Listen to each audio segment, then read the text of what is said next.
Welcome everyone to today's presentation on network security. So in this presentation we explore the concept of network security, including privacy, message integrity, encryption techniques, data integrity, encryption and decryption. So a network security refers to the measures taken to protect a network from unauthorized access, use, disclosure, disruption, modification, or destruction. And we need to look at the characteristics of network security, and this includes one, we're talking of confidentiality. This aspect of confidentiality is commonly used to achieve secure communication. So we are protecting sensitive information from unauthorized access. There is integrity, right? Ensure that data is not modified or deleted without authorization. Then we talk of availability, that we are ensuring that network resources are available when needed, right? And we are saying that we can start by explaining what privacy means. And privacy refers to the protection of sensitive information from unauthorized access. So in network security, privacy is ensured through the use of encryption and other security measures. So we're moving on to message integrity. Message integrity refers to the assurance that a message has not been modified. This is ensured through the use of digital signatures and other security measures. So this means that the data must arrive at the receiver exactly as it was sent. No modification. There must be no changes in the data content during transmission, either maliciously or accidentally in transit. As there are more and more monetary exchanges over the internet, data integrity is more crucial. The data integrity must be preserved for secure communication. And also with data integrity, here the same as what we are saying, that this refers to the assurance that data is accurate and has not been modified or deleted without authorization, right? And this can be enabled through the use of checksum and other security measures. Now we are moving on to network security. We want to look at endpoint authentication. And when it's saying endpoint authentication, you're saying that this is the process of verifying the identity of devices or users before allowing them to access a network. So this authentication means that the receiver is sure of the sender's identity before the message is sent. No imposter is sent the message. It's making sure that no imposter is sent the message. Then we are saying non-repudiation means that the receiver must be able to prove that the received message has come from a specific sender. The sender must not deny sending a message that he or she sent. So the burden of proving the identity comes to the receiver. For example, if a customer sends a request to transfer money from one account to another, then the bank must have a proof that the customer has requested the transaction, right? Then we're talking of privacy. We explained privacy before, right? And when you say that this is the protection of sensitive information from unauthorized access, so privacy is assured through the use of encryption and other security measures. So to achieve privacy, good encryption decryption technique is used to achieve privacy to some extent. So this technique ensures that the eavesdropper cannot understand the contents of the message. Then when you're saying encryption, this is the process of converting plain text into cipher text to protect it from unauthorized access. So this means that the sender converts the original information into another form and sends the unintelligible message over the network. Then decryption is the process of converting cipher text back into plain text. So this is the reversal. The reverse is the encryption process to transform the message back to form. So Here we need to discuss our encryption techniques, and here there are several encryption techniques that we have. And we are going to start by defining a secret key encryption, right? Also known as symmetric encryption. This technique uses a shared secret key for both encryption and decryption. So the same key is used for both parties, the sender and the receiver. The sender uses the secret key and encryption algorithm to encrypt the data. The receiver uses this key and decryption algorithm to decrypt the data. So in the secret key encryption decryption technique, the algorithm used for encryption is the inverse of the algorithm used for decryption. So the secret key encryption algorithm is also known as symmetric encryption algorithm because the same secret key is used in bidirectional communication. In the secret key encryption decryption algorithm, the secret code is used by the computer to encrypt the information before it is sent over the network to the computer. Then there is a public key encryption. This one is also known as asymmetric encryption. This technique uses a pair of keys, one for encryption and another for decryption. So this one uses different keys for encryption and another one for decryption. So along with the secret key, every user is a public key. The public key is always made public and is used by senders to encrypt the data. When the receiver receives the encrypted data, he can easily decrypt it by using its own secret key. So the public key is available to the public, while the private key is kept by each individual. So the most commonly used public key algorithm is the RSA, right? And there are two keys in public key encryption: a private key and a public key. The private key is given to the receiver, while the public key is provided to the public. And this technique is commonly used for secure communication over. We have wireless security encryption. This one is used to encrypt wireless signals and guarantee secure communication to safeguard wireless networks and their uses. I gave just three wireless encryption techniques, but there are a lot that we can get, that you can read. We have wired equivalent privacy. Then we have Wi-Fi protected access. One is just Wi-Fi protected access. Then there is Wi-Fi protected access 2. There is another one, maybe that we can I can explain, which is the Wi-Fi protected access 3.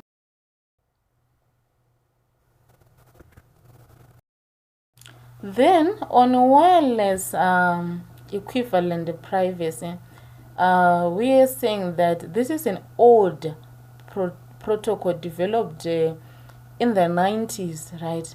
This one uses RC4 encryption and shared key authentication, but however it's vulnerable. It has vulnerabilities that makes it an insecure choice, right? So we are saying that this one uses a shared key to encrypt data and authenticate users, right? So this one's protocol's flaw is that it makes use of a fixed encryption key. Hence, if a hacker gets their hands on the key, they can quickly decrypt all data packets sent across the network. So the wired equivalent privacy crack technique takes advantage of this flaw by intercepting a significant portion of data packets being sent over the network. So the network's encryption key can then be broken by the hacker using a cracking program. So this one we say that its vulnerabilities makes it an insecure choice. This one is considered weak and can be easily hacked, making it an unreliable encryption technique. Then we have Wi-Fi protected access. Here uses a TKIP, which is the temporal key integrity protocol encryption, and there's two modes. There is a Wi-Fi protected access personal for home networks and Wi-Fi protected access enterprises for businesses, right? Well, better than the first one, the wired equivalent privacy. This one, the Wi-Fi protected access, is still relatively weak, right? It's stronger than the wired equivalent privacy, but still relatively weak, right? It was introduced to replace the wired equivalent privacy. So it uses a strong encryption algorithm, which is the advanced encryption standard to encrypt wireless signals. It also supports authentication mechanisms, right? That can use a pre-shared key for simpler setups, right?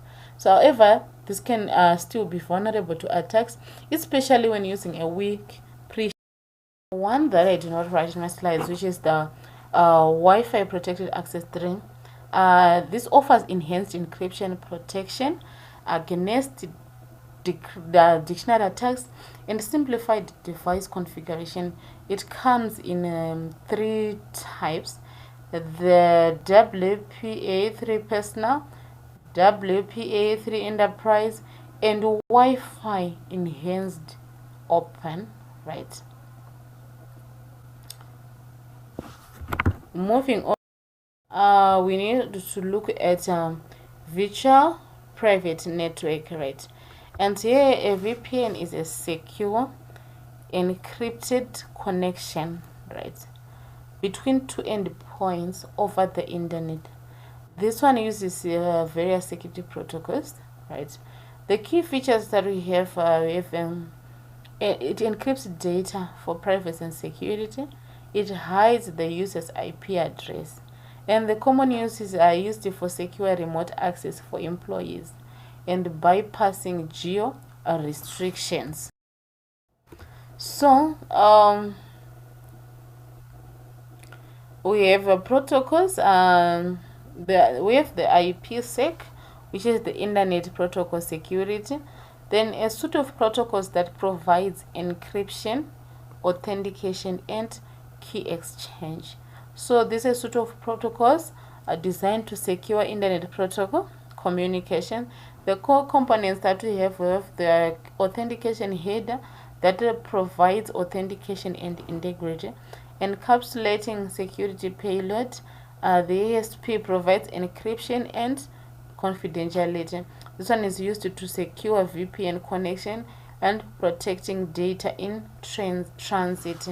These are the security protocols that can be used with VPNs. So VPNs used some protocols such as the IP. Then we're moving on to SSL and TLS. And the SSL, right, this is the secure socket layer, and the TLS is the transport layer security. Protocols for securing communication over a computer network. This is a protocol that provides encryption and authentication for web traffic, right? So the key features that I have here that is ensure that data privacy and integrity. There is use of certificates for authentication. The difference, TLS is the successor to SSL, offering improved security. The common application, we said that they provide encryption and authentication for web traffic. So this one is used for secure web browsing such as the HTTPS, and email security, the SMTP over SSL TL. So the difference is of the two, SSL and TLS, are saying that they are both encryption protocols used for secure communication over the internet. However, TLS is a more secure and modern protocol that has replaced SSL. Then we'll move on to intrusion detection systems. These systems detects and alerts on potential security threats There are two types of IDs that we're going to explain. There's network-based IDs. This one monitors network traffic for potential security threats. Then there is host-based IDs, monitors a specific host or device for potential security threats. Then the key functions is alerting administrators of potential threats, logging and analyzing suspicious. Then we're moving on to carrier sense multiple access. Then there's carrier sense multiple access. This one is a network protocol that allows multiple devices to share a common communication channel. It is commonly used in wireless networks and Ethernet networks. So these are a protocol that helps manage how data packets are transmitted in a shared communication medium. It minimizes collision by using a listen before talk approach, right? So we have collision detection and collision avoidance.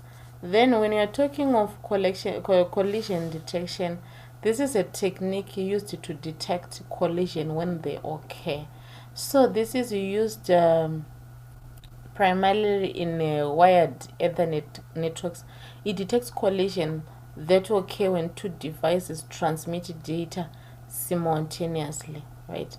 So how this collision detection works is that there is a carrier device transmit data.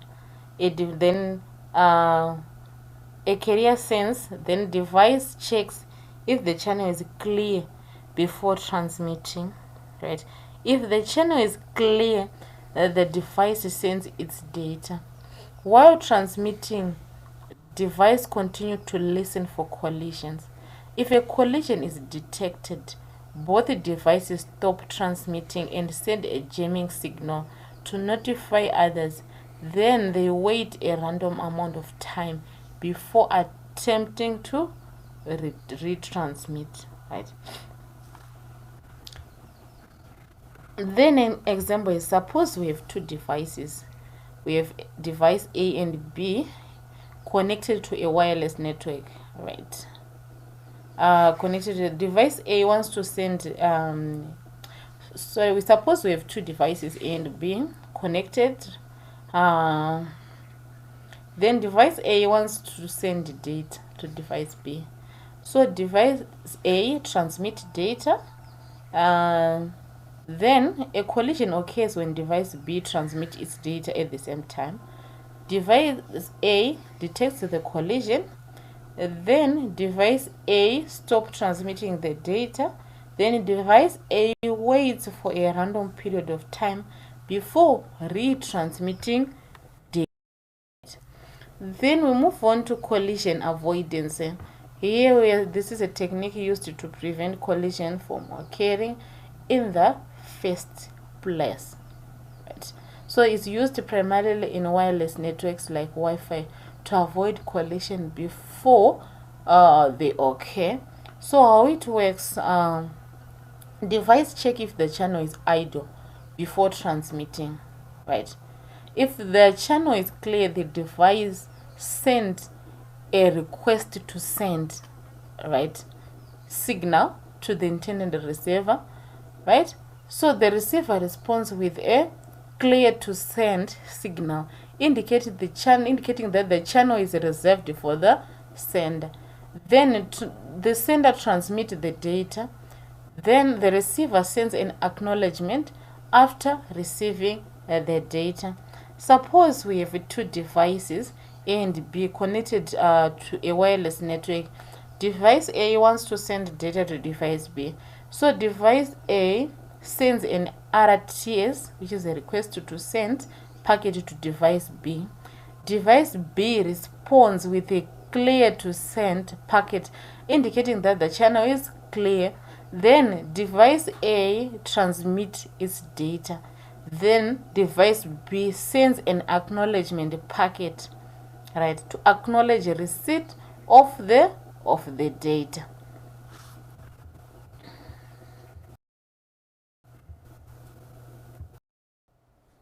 So we need to explain the difference between collision avoidance and collision detection.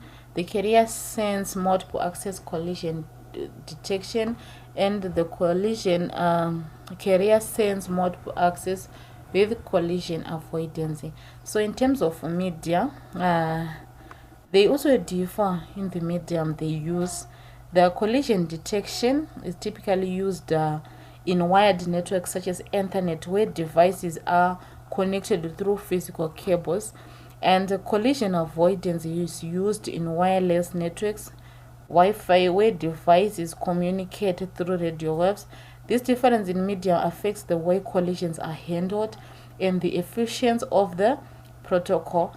The other differences on collision handling. The collision handling mechanisms of collision detection and avoidance are also distinct.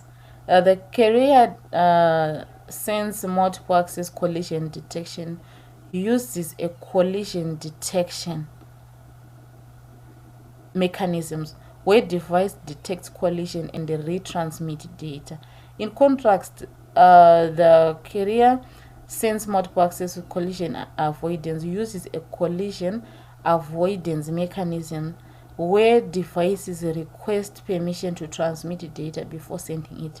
They make sure that the path is clear before they transmit the data. So this approach helps to prevent collisions from occurring in the first place.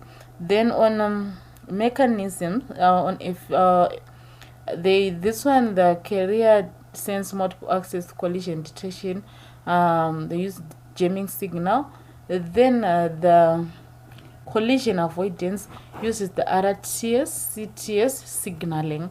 Then in terms of efficiency, the collision detection is relatively simple to implement and there's low overhead, but it can experience collision which can lead to data loss and retransmission, so it degrades with traffic. Then the collision avoidance is more efficient in higher traffic, right? There's more efficient use of bandwidth, especially in higher traffic networks. However, this same collision avoidance is higher overhead and complexity due to the request to sender and clear to send packet exchange, the RTC and CTS.